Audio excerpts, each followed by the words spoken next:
ألم تر إلى الذين أوتوا نصيبا من الكتاب يؤمنون بالجبت والطاغوت ويقولون للذين كفروا هؤلاء أهدى من الذين آمنوا سبيلا أولئك الذين لعنهم الله ومن يلعن الله فلن تجد له نصيرا. سبحان اللہ.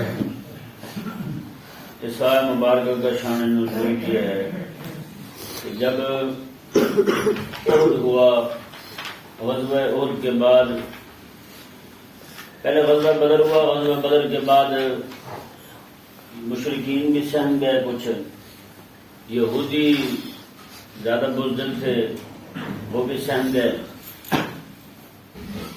تو جیسے احد ہوا اس میں آل اسلام کے لوگ جو ہیں وہ شہید ہوئے. تو ان کو یہودیوں کو بنو نذیر کے یہودی تھے، کعب بن اشرف اور حیی بن اخطب، دو بندے، انہیں شوق چڑھا کہ کیوں نہ مشرکین کو ساتھ ملا کر ان کے جو لوگ باقی ہیں ان کا بھی صفائی کر دی جائے. نعوذ باللہ من ذالک. تو یہ لوگ جو ہیں دونوں مدینہ سے مکہ گئے، وہاں جا کر مشرکین کو بھڑکانے لگے انہیں، اور نعوذ باللہ من ذالک کیونکہ یہ تو مدعی توحید تھے، توحید کے دعوے دار تھے اور آخرت کو ماننے والے تھے، جبکہ مشرکین نہ توحید کو مانتے تھے نہ آخرت کو مانتے تھے. لیکن باوجود اس کے انہوں نے جا کر ان کے ساتھ سمجھوتا کیا، مشرکین کے ساتھ، اور انہوں نے کہا کہ ان کے شرک کی تعریف کی، ان کے شرکیہ کاموں کی تعریف کی، اور ان کے اور بھی بہت سارے کاموں کی تعریف کی، اور یہاں تک کہ ان کو خوش کرنے کے لیے، راضی کرنے کے لیے بتوں کو 2-4 سجدے بھی ٹھوک دیے. ٹھیک ہے نا جی، یہ ان کے عالم تھے. آج لوگ حیران ہوتے ہیں کہ جناب پرویز کھٹا جو ہے یہ کیسے جا کے ماتھے پہ تلک لگا لیتا ہے مندر میں جا کے. جی بلاول بھٹو جو ہے وہ جناب مورتی پہ دودھ کیسے چڑھا لیتا ہے. جی عمران خان جو ہے جو رسول اللہ علیہ السلام کی بارگاہ میں جائے تو ننگے سر جاتا ہے، لیکن گرو کے جنم استھان میں چلا جائے تو وہاں جا کے ان کی ٹاکی باندھ لیتے ہیں سر پر. یہ کیسے کر لیتے ہیں سارے؟ تو آپ یہ دیکھیں یہ آج سے نہیں بڑے دنوں سے کر رہے ہیں. جی یہ ایک نا سچا لطیفہ ہے. بات یہ نہیں کہ ہنسنے والی ہے لیکن بات سچی ہے. ایک بندہ ایم پی اے کا الیکشن لڑ رہا تھا، وہ ایک مسجد میں گیا تو ایک طرف سے بندہ نماز پڑھ رہا تھا، وہ ہاتھ چھوڑ کے پڑھ رہا تھا، پتہ نہیں کون پڑھتے ہیں، ہاتھ دونوں چھوڑے ہوئے تھے. دوسری طرف بندہ کھڑا پڑھ رہا تھا نماز، وہ بھی کچا پکا سنی تھا، وہ ہاتھ باندھ کے نماز پڑھ رہا تھا. اب اسے مصیبت نے پھنسایا، یہ درمیان میں کھڑا ہو گیا. اس نے کہا یہ دونوں انگلی کے ہاتھ باندھتا ہوں تو یہ ووٹ نہیں دیتا، چھوڑتا ہوں تو یہ ووٹ نہیں دیتا، اب میں کیا کروں. جی اس نے کیا کیا، جو ایک اس طرف دوسرا کھڑا تھا ہاتھ چھوڑ کے پڑھ رہا تھا، اس نے وہ والا ہاتھ چھوڑ دیا، یہ سنی والا ہاتھ باندھ دیا. اس نے انہوں نے کہا دونوں کو ووٹ لینا آپ. جی تو یہ ایسے ذلیل ہوتے ہیں، ان کے نزدیک دین کی کوئی قدر و قیمت نہیں ہوتی. تو یہ جو یہودی جو گئے تھے وہاں جا کر انہوں نے ان کو مکے کے مشرکوں کو یہی کہا، انہوں نے کہا کہ تم زیادہ ہدایت پر ہو محمد صلی اللہ علیہ وسلم سے اور ان کے صحابہ سے. اندازہ لگائیں. آج یہی نہیں کر رہے. یہ جو ہے سارے جا کر کے قادیانی کو کہتے ہیں آپ ہمیں ووٹ دیں، آپ مولوی خادم سے بہت اچھے ہیں، آپ جناب مسلمانوں سے بہت اچھے ہیں، ہم آپ کو وہ دے دیں گے، ہم آپ کو یہ دیں گے، ہم آپ کو وہ دیں گے. 1 کروڑ نوکریوں کا اعلان کیا تھا اس نے، اربوں سے کروڑوں سے 22 کروڑ سے روٹی چھین لی اس نے. کہتے ہیں ابھی تک تو وہ کرسی پہ صحیح طرح بیٹھا بھی نہیں تھا، اس کو اتار دیے. کون سی ایسی کرسی جس میں 4.5 سال 3.5 سال 4 سال لگ جاتے ہیں بیٹھتے بیٹھتے ہوئے سیٹ ہوتے ہوئے بچے کو. یہ آپ نے سنا نا اسد عمر کا بیان، جس نے جاتے مرزائیوں کو کہا ہے کہ ہم آپ کو سارا کچھ کریں گے، آپ ہمیں ووٹ دیں، آپ ہماری حمایت کریں. بتائیں کتنا بھی بندہ کو گیا گزرا ہوتا ہے. میں حقیقت کہہ رہا ہوں، یہ آیت مبارکہ جو نا پوری کی پوری یہ جو مضمون آج شروع ہو رہا ہے، یہ کب سے یہودیوں کے متعلق بیان شروع ہوا، تو آج بالکل یہی جو میں نے آپ کے سامنے شان نزول بیان کیا ہے، یہ خاص اس موقع کے لیے نہیں ہے. یعنی یہ کردار جو ہے یہ ہمیشہ سے پایا جا رہا ہے اور قیامت تک یوں ہی ہوتا رہے گا. یہ یہ وقت ہوتا ہے فیصلے کا کہ تم نے اپنی سیاسی وفاداریاں دیکھنی ہیں یا دین کی وفاداری دیکھنی ہے. اپنی سیاست کو دیکھنا ہے یا دین کو دیکھنا ہے. انہوں نے کیا کیا بھائی، وہ تو خدا کو ایک ماننے والے تھے، لیکن جا کر انہوں نے ماتھا ٹیک دیا ان کے بتوں کو، صرف انہیں خوش کرنے کے لیے، اپنے ساتھ لگانے کے لیے، اور وہ بھی رسول اللہ علیہ السلام کی مخالفت میں، وہ بھی دین متین کی مخالفت میں. یہی آج کر رہے ہیں. یعنی کون سی نعوذ باللہ من ذالک بتائیں نا جی. ہمارے مسلمانوں کی مساجد ہندوستان میں گرائی جا رہی ہیں، اور یہاں سکھوں کو جناب یہاں ان کے گرودوارے لانے کے لیے انہوں نے بارڈر کھول دیا ہے. بغیر ویزے کے آئیں جائیں مفت، کوئی مشکل نہیں ہے بتائیں. اور یہ در پردہ کیونکہ وہاں سے صرف 40-45 کلومیٹر قادیان ہے. یہ نام صرف ان دلیلوں کا تھا، خوش کرنا ان کو مقصود تھا، اندر کھاتے ان کو راضی کرنا مقصود تھا ان کا. بظاہر یہ کر رہے تھے ہم تو سکھوں کے لیے کر رہے ہیں، لیکن حقیقت میں ان کو بھی آنے کی جہاں اجازت دی گئی. یہ بھی یہ بات چلی نا کہ ٹی وی پہ ایک ویڈیو آئی ہوئی ہے کہ جناب یہاں سے رقبے سے قرآن پاک جو ہے وہ چھاپ چھاپ کے غلط ترجمہ والے باہر بھیجے جا رہے ہیں. یہ کن کی حکومت میں ہوا ہے؟ یہ کتنے عرصے سے کام چل رہا ہے بتائیں بھائی. ابھی وہ کام زور پکڑ چکا ہے. یہاں پہ بیٹھ کے کوئی بندہ بات کر دے تو اسے جناب وہ 7 سمندر کے پار بھی چلا جائے، 7 زمینوں کے نیچے بھی چلا جائے، اسے ڈھونڈ لیتے ہیں. لیکن خدا رسول کی مخالفت اور ختم نبوت کے انکار پر کتابیں چھپ چھپ کے پوری دنیا میں پھیل رہی ہیں، وہ یہیں سے جا رہی ہیں، کسی کو پتہ نہیں چلتا.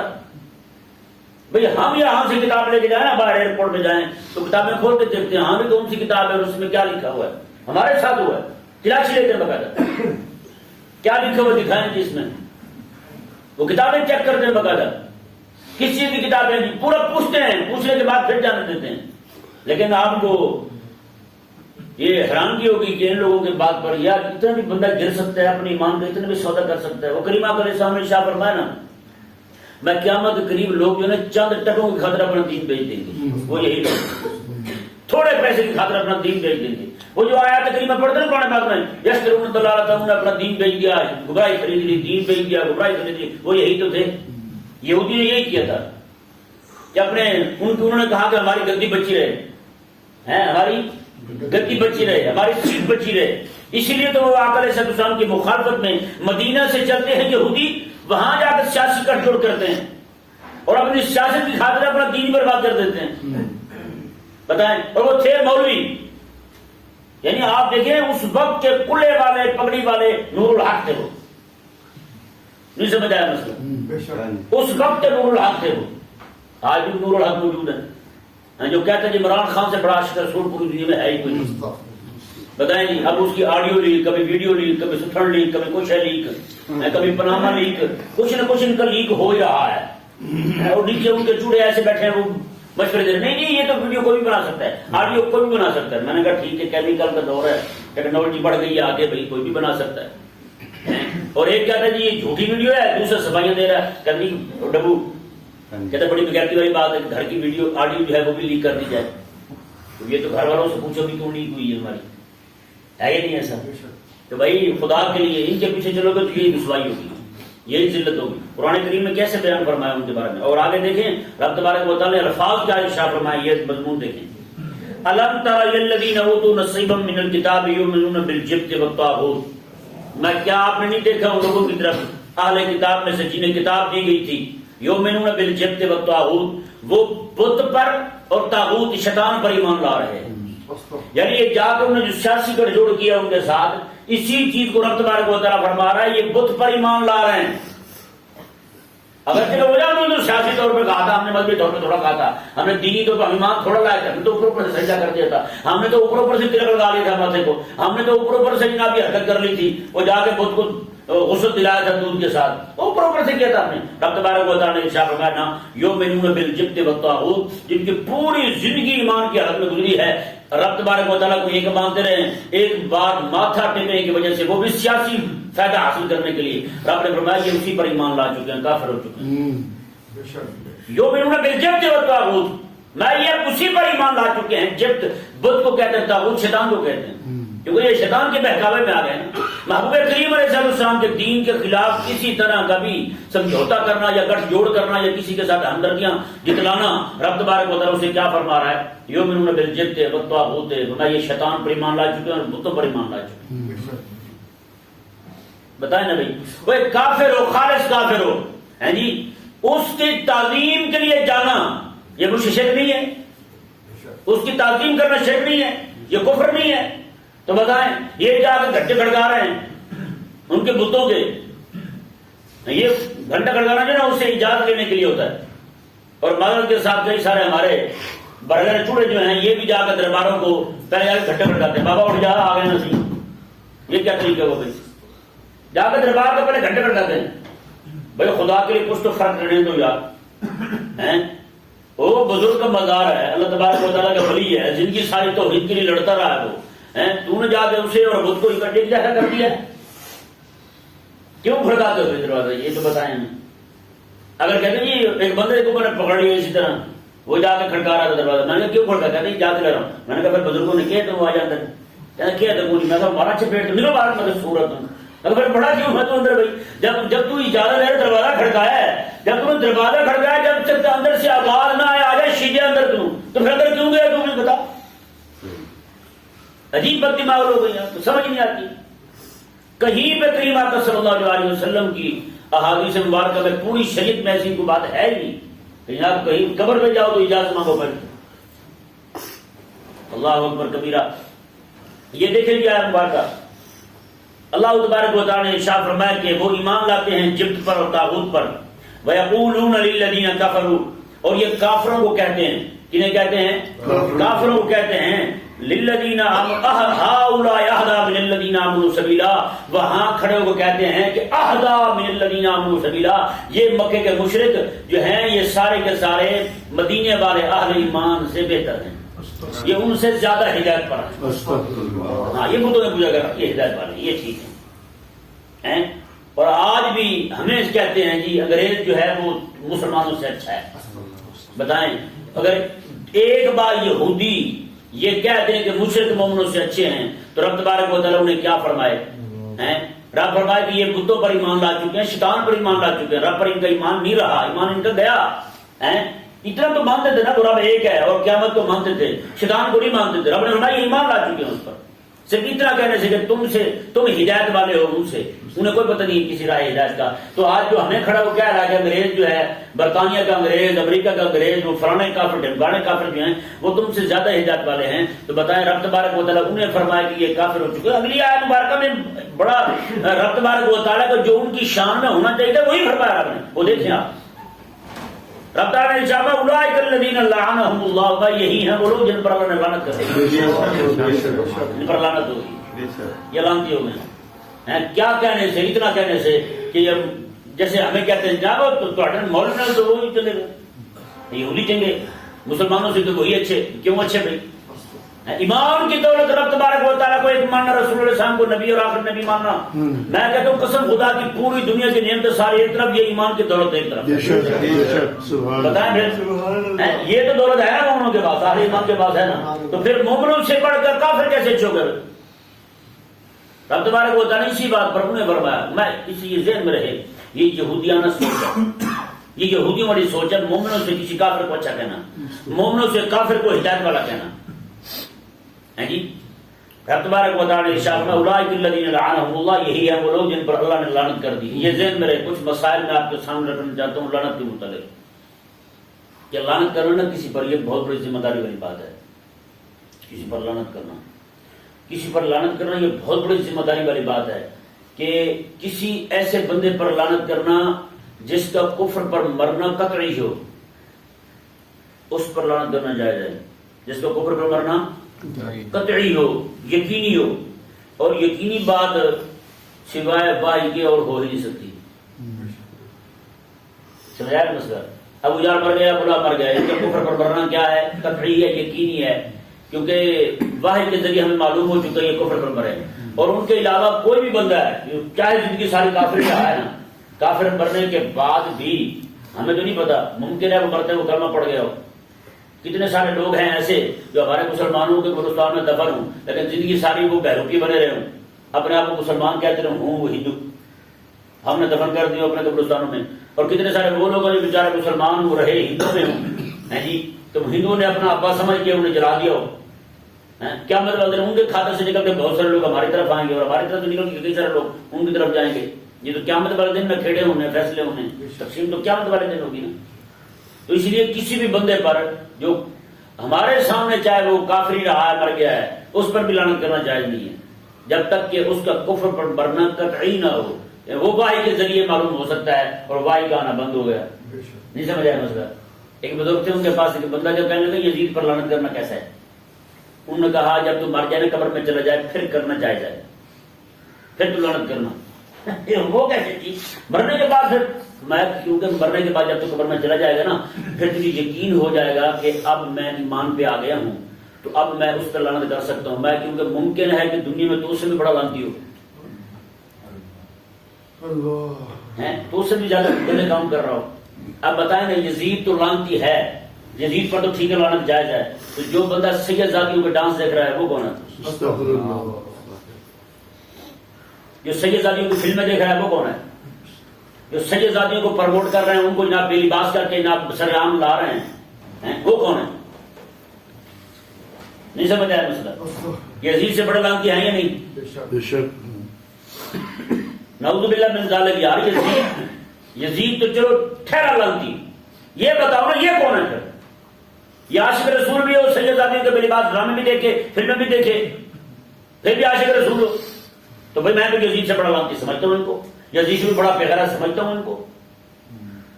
یہ سچی پکی بات کہہ رہا ہوں. اب بتائیں نا کتنے لوگ ہیں جو ڈرامے دیکھتے ہیں فلمیں دیکھتے ہیں فلانی سجیدہ اور ان کے ڈرامے دیکھ رہے ہیں. ہاں جی ہاں یہ نہیں ہے. تو اسی لیے پھر لعنت بندے کو دیکھ کے کرنی چاہیے. ممکن ہے جب جائے قبر میں اور پتہ چلے جناب یہ یزید سے بڑا لعنتی ہے یہ یزید سے بڑا لعنتی نکلے حضرت صاحب جو ہے تو پھر آج دنیا میں تم کرتے پھرتے ہو جناب فلانا لعنتی تو پھر کیا بنے گا تمہارا. ایک دو مسئلے اور ذہن میں رہیں.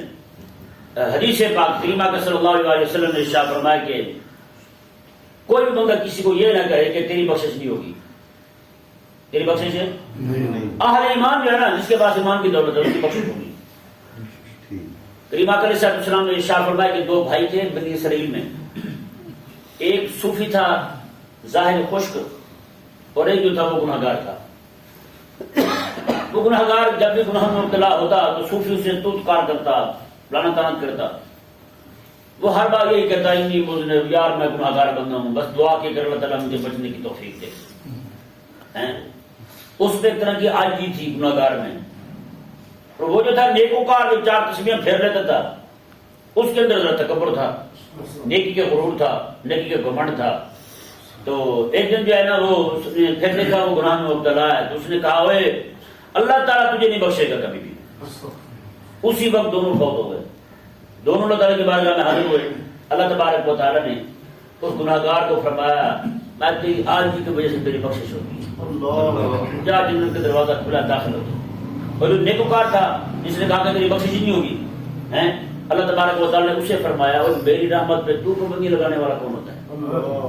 میری رحمت پہ ناکے لگانے والا تو کون ہوتا ہے. تجھے کس نے تھانے دار بنا دیا کہ میری رحمت پہ ناکے لگاتا رہے پابندیاں لگاتا رہے یہ نہیں گزر سکتا وہ گزر سکتا یہ نہیں گزر سکتا وہ نہیں گزر سکتا کون ہوتا ہے. اللہ تبارک و تعالیٰ نے فرشتے کو فرمایا سے گھسیٹ کر جہنم ڈال. بتائیں بھائی آج تک مولوی کے منہ سے بھی سنا یار یہ رسول اللہ السلام کے غلام امت میں جنت نہیں جائے گی کبھی سنا ہے. لیکن عوام تو منہ پہ کہتی ہے مولوی جنت نہیں جائے گا. عوام تو منہ پہ کہتی ہے کہ مولوی سے تم نہیں جنت جا سکتے. میں یار تجھے کنے پلاٹ کٹائے لیے نگڑ دے وہ سنو تو اللہ اکبر کبیرہ.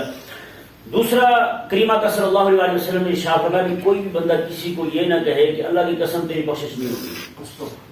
حضور فرماتے ہیں پھر اس کی بخشش نہیں ہوگی. اس کی بخشش نہیں ہوگی. یہ لعنت کا جو معاملہ ہے نا یہ جیسے حدیث پاک کریمہ کا صلی اللہ علیہ وسلم نے عید والے دن خطبہ دیا. عید والے دن حضور نے خطبہ ارشاد فرمایا. خطبے کے اندر آقا صلی اللہ علیہ وسلم نے جمعے کی عید پڑھی گئی. پھر آقا علیہ السلام خصوصی طور پر عورتوں کے پاس آئے. حضرت بلال رضی اللہ عنہ بھی ساتھ تھے. انہوں نے چادر بچھا کے نیچے آقا علیہ السلام نے خطبہ ارشاد فرمایا کہ تم میں جو ہے نا عورتیں صدقہ زیادہ کیا کرو صدقہ زیادہ کیا کرو. ان کا حضور وجہ آقا علیہ السلام نے فرمایا کہ تم لعن طعن زیادہ کرتی ہو اور فرمایا کہ خامد کی نشکری کرتی ہو اور حضور نے فرمایا کہ یہ آقا علیہ السلام نے بیان فرمایا. اور آپ دیکھیں گے نا بندہ کسی پہ لعنت کرے گا ویسے نہ تپ کے تو کہے گا لعنت یہ بڑا لعنتی بندہ تو ہیں. تو عورت جو ہے نا ایک ہی بار کٹھا چٹ کاٹ دیا لاکھ لعنت دے دیتے. کنیاں لاکھ لاکھ پوری لاکھ گھٹ نہیں گئی نا 150,000 والی گل بھی پوری لاکھ لعنت یعنی پوری 1 لاکھ جو ہے پھر لعنت ہو پھر ایک منہ تیرا لاکھ بھی لعنت تیرے. بتائیں یہ کیا ہے؟ یعنی اتنے ٹھوک کے سیدھی. تو کریم آقا صلی اللہ علیہ وسلم نے ارشاد فرمایا کہ تم لعنت زیادہ کرتی ہو. تو یہ لعنت کرنا جو ہے نا یہ انتہائی یہ آقا علیہ السلام کا فرمان ہے. حضور نے ارشاد فرمایا کوئی بندہ کسی پر لعنت کرے اور اگلا بندہ مستحق لعنت نہ ہو تو حضور فرماتے ہیں وہ لعنت واپس اسی پہ آتی ہے. وہ لعنت واپس اسی پہ آتی ہے. اور پتہ ہے آقا علیہ السلام نے کیا ارشاد فرمایا؟ اللہ اکبر. حضور نے فرمایا لعنت کرنے والا بندہ جو ہے نا اگر اس کی بخشش ہو بھی گئی لیکن قیامت بعد اس کی شفاعت کسی کے حق میں قبول نہیں ہوگی. کسی کی شفاعت نہیں کر سکے گا ایسا بندہ جو لعنت کرتا ہے. بتائیں ضرور فرماتے ہیں کہ لعنت جو ہے نا وہ خنزیر پہ بھی نہیں کرنی چاہیے. خنزیر پہ بھی لعنت نہیں کر سکتے. بتائیں آج ہمارے ہاں سگی ماں اپنے بیٹے کو کہہ رہی لکھ کی لعنت پوری لکھ ہوئے لعنت کرے. بتائیں کیا ظلم ہے یار. انہیں اندازے کیے کہ لعنت کا مطلب کیا ہے. اب یہاں پہ میں کئی بار ایک مسئلہ بیان کر چکا ہوں آپ کے سامنے. امید کرتا ہوں کہ یاد ہوگا کہ ایک ہوتا ہے لعنت کے 2 معنی ہیں. ایک یہ ہے کہ اللہ تعالیٰ اپنی رحمت سے دور کر دے اسے. تو کوئی بھی مومن جو ہے اللہ تعالیٰ کی رحمت سے محروم نہیں ہوتا. ہاں جی تھوڑی دیر کے لیے رک جائیے الگ بات ہے. یعنی قطعی طور پر کلی طور پر محروم ہو جائے رب تبارک و تعالیٰ کی رحمت سے کوئی بندہ مومن ایسا نہیں ہو سکتا. ٹھیک ہے نا جی. ایک یہ ہے کہ اللہ تعالیٰ کی رحمت سے دور ہو جائے اور اللہ تعالیٰ کی رحمت اس سے دور ہو جائے. دوسرا معنی لعنت کا یہ ہے کہ یہ درجہ مقربین سے دور ہو جائے. یعنی یہ جو آج مقربین کے درجے پر ہے یہ جو نیک کام کر رہا ہے یہ نیک کام اس سے چھین لیا جائے. یہ کام نہ کر سکتا. ایک معنی یہ ہے لعنت. تو عام طور پر جو قرآن کریم میں لعنت ہے جیسے. اور دوسرا معنی یہ ہے یہ جو رحمت ہے نا اللہ تعالیٰ کی رحمت سے دور ہو جائے یہ رحمت کسی کے لیے یہ لعنت کسی کے لیے کرنا انتہائی سخت بات ہے. اگر وہ مستحق نہ ہوا تو پھر عود کریں گے بندے پر. بندہ خود جو ہے وہ لعنتی ٹھہرے گا رب تبارک و تعالیٰ کی رحمت سے دور ہو جائے. سمجھ آ گیا مسئلہ. اور دوسرا یہ کہ کسی وصف پر لعنت کرنا. کسی وصف پر جیسے قرآن کریم نے بیان کیا کسی ذات پر نہیں کسی وصف پر. لعنت اللہ علی الکاذبین جھوٹوں پر لعنت ہو. جھوٹوں پر رب کی لعنت ہو. چوروں پر رب کی لعنت ہو. نبی علیہ السلام کے دین کی مخالفت کرنے والوں پر رب کی لعنت ہو. اس طرح کر کے مطلقاً کہہ دینا جھوٹوں پر چوروں پر فلانے پر ڈمکانے پر نام لے کے نہیں شخصی لعنت نہیں مطلقاً لعنت کرنا کسی پر یہ جائز ہے. یہ کیا ہے؟ یہ جائز ہے. اور یہ قرآن کریم سے ثابت ہے. لعنت اللہ علی الکاذبین رشوت خوروں پر لعنت ہے. یہ نہیں کہ فلانا پولیس والے پر لعنت ہو. نہیں یہ نہیں کہہ سکتے آپ. یہ کہہ سکتے کہ رشوت خوروں پر لعنت ہو. سمجھا دیں مسئلہ. ہاں یہ لعنت والا معاملہ جو ہے نا یہ انتہائی سخت ہے. اس لیے کوئی بھی بندہ جو ہے نا یہ کسی پر لعنت کرنے سے پہلے ذرا سوچے غور کرے. اور کریم آقا علیہ السلام نے جو ارشاد فرمایا کہ عورت جو ہے وہ ناشکری کرتی ہیں اپنے خاوند کی ناشکری کرتی ہیں. فرمایا حضور نے کہ مرضی خیر خائی کر لے اور جب بھی کوئی اختلاف ہوگا تو یہی کہے گی میں نے آج تک تجھ سے کوئی خیر نہیں دیکھی. آج تک کوئی چنگا کام میں دیکھے کو نہیں تیرے کو. یہ آقا علیہ السلام میں عورتوں میں یہ ہوتا ہے. تو اس لیے عورتوں کے لیے ضروری ہے کہ وہ کیا کریں صدقہ خیرات دیتی رہیں. صدقہ خیرات دینے سے یہ عذاب جو ہے نا اس سے ذرا کم ہو جائے گا. جیسے آقا علیہ السلام نے شاید تاجر جو ہیں خرید و فروخت کرنے والے یہ اکثر ٹھگ ہوتے ہیں. بات کھڑا کے پہنچ گئے یہ بات ملتان کی بات فون رکھے بندہ آپ دس کنے بندہ پہنچا کب پہنچے وہاں سے روانہ بھی نہیں ہوا ہوتا. بتائیں آقا علیہ السلام نے ارشاد فرمایا ایسا تاجر جو ہے اسے بھی چاہیے صدقہ خیرات دیتا رہے. کیا کرے صدقہ خیرات دیتا. اکثر جھوٹ بولتے ہیں ان کے کاروبار میں معاملات میں بہت زیادہ اس طرح کی مسئلے کرتے ہیں. آقا علیہ السلام مسند احمد بن حنبل میں یہ حدیث پاک موجود ہے. آقا علیہ السلام نے ارشاد فرمایا کہ ان کو چاہیے یہ صدقہ خیرات دیتے رہیں. یہ معاملات میں بڑی گڑبڑ کرتے ہیں. بتائیں یہ اس وقت آقا علیہ السلام نے ارشاد فرمایا تھا. اور آج کھلے عام دیکھ رہے ہیں. جی ایک بزرگ تھے ان کے پاس ایک تاجر تھا وہ بندہ آتا تھا وہ آ کے ایک بار کہنے لگا میرا 21 کروڑ نقصان ہو گیا. اگلی بار آیا کہتا 25 کروڑ نقصان ہو گیا. وہ بزرگ بڑے غمگین ہوتے ہیں اس کے لیے دعا کرتے ہیں. ایک بار انہوں نے فرمایا یار اتنا تجھے نقصان ہوتا ہے کاروبار میں تو پھر کاروبار بدل کیوں نہیں لیتا؟ تو کہنے لگے جی میں اصل میں سال کے شروع میں یہ عہد کرتا ہوں کہ اس بار میں نے 50 کروڑ کمانا ہے. کتنا کمانا ہے؟ 50 کروڑ کماتا ہوں. کہتا جب سال اینڈ ہوتا ہے تو اس میں 25 کروڑ کما پاتا ہوں تو پھر آپ کو کہتا ہوں کہ 25 کروڑ کا نقصان ہو گیا. تو بڑا عجیب احمق ہے بھائی، تیری وجہ سے میں پورا سال پریشان رہتا ہوں کہ تجھے اتنا گھاٹا پڑ گیا، کیسے گزارا ہوتا ہوگا، اور تیرے اپنے منصوبے ہی ہو رہے ہیں. ہے یہ نہیں؟ یہ تو گھر میں پڑا پڑا بندہ ایسے روزانہ اسے کروڑوں بڑی اربوں کا نقصان ہوتا رہے. کہے جی آج میں شام کو جناب 1 ارب روپیہ کماؤں گا، شام کو نہیں آیا تو شام کو فون کرتا یار نقصان ہو گیا اتنا. وہ ایک بندہ تھا وہ کہنے لگا یار میری بیوی روزانہ مجھ سے 30,000 روپے مانگتی ہے، اور کل بھی مانگے اس نے، پرسوں بھی، آج پھر مانگ رہی ہے. اس نے کہا اتنے پیسے کرتی کیا ہے؟ کہتا مجھے کیا پتا، میں کون سا دیتا ہوں. دوں گا تو پریشانی ہوگی، جب میں دیتا ہی تو پھر پریشانی کس چیز کی ہے؟ تو بھائی نہیں، یہ کاروبار میں اس طرح کہ یہ آگا سب سامنے شام ہے کہ عورتوں کو تم لانت زیادہ کر دو، نہ شکری زیادہ کر دو، وہ بھی شوہر کی. تو آقا علیہ السلام تم صدقہ خراب دیا کرو. اور آقا علیہ السلام کے صحابہ کرام علیہ رضوان نے دیکھا حضرت بلال رضی اللہ تعالیٰ نے اپنی چادر مبارک نیچے بچھا دی تو آقا علیہ السلام کی صحابیات نے اپنے سونے کے کنگن جی بالیاں زیورات اپنے اتار کے جناب اس چادر میں ڈال دی. ان کو یہ ہم پھر صدقہ دیتی ہیں رب تبارک و تعالیٰ کے نام پر. ٹھیک ہے نا جی؟ اس لیے ہمیں بھی چاہیے کہ ہم کوشش کریں کسی پر لعنت نہ ہی کریں. اور رب تبارک و تعالیٰ نے آیت کے آخر میں کیا ارشاد فرمایا یہ ذرا دیکھیں. اولئک الذین لعنهم اللہ، میں یہی ہیں وہ لوگ جن پر اللہ نے لعنت کی ہے. ومن یلعن اللہ فلن تجد له نصیرا، جس پر اللہ لعنت کر دے اس کا پھر پوری دنیا میں کوئی مددگار نہیں ہوتا. ہاں پوری دنیا میں اس کا کوئی مددگار ہے نہیں ہوتا. جس پر اللہ لعنت کر دے اس کا کوئی مددگار ہے نہیں ہوتا. پھر بڑے بڑے بھی آ کر کے اس کو نہیں بچا سکتے. بڑے بڑے ملک بھی اکٹھے ہو جائیں اسے بچانے کی کوشش کریں، کوئی بچا سکتا نہیں ہے. اللہ تبارک و تعالی سمجھنے کی توفیق عطا